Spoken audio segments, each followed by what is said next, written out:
This surveillance camera footage shows police officers in Georgia trying to secure a chain-link fence as what appear to be fireworks explode around them. Across the roadway, dozens of masked protesters hurled rocks and pyrotechnics toward the police. This was the scene Sunday night in a forested area outside Atlanta, which marked the most violent showdown yet between environmental activists and law enforcement over the construction of a police training facility. Protesters set fire to equipment. Police said they'd made 35 arrests. Atlanta Police Chief Darren Shearbaum. When you attack law enforcement officers, when you damage equipment, you are breaking the law. This was a very violent attack that occurred this evening. Very violent attack. This wasn't about a public safety training center. This was about anarchy, and this was about the attempt to destabilize.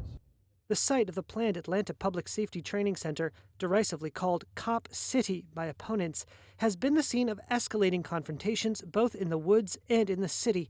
Demonstrators oppose both the increasing militarization of police and the building of the site in a forest that its defenders call, quote, the lungs of Atlanta. Demonstrations ramped up in January after police killed an environmental activist who went by the name Tortuguita during a raid to clear the construction site. Their name and face became a symbol of the resistance. Protesters that month marched in Atlanta, and some attacked buildings, set fire to a police car, and were arrested.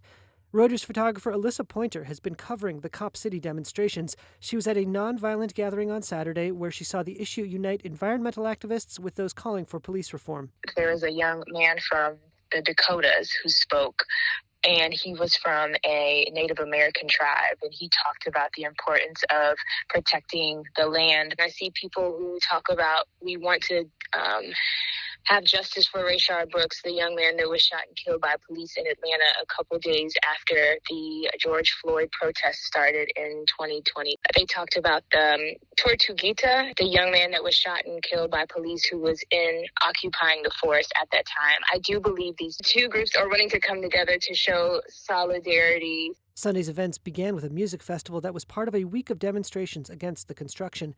But police said events turned violent when a group of activists they called, quote, agitators, changed into black clothing, breached the site, and launched bricks, rocks, Molotov cocktails, and fireworks at officers.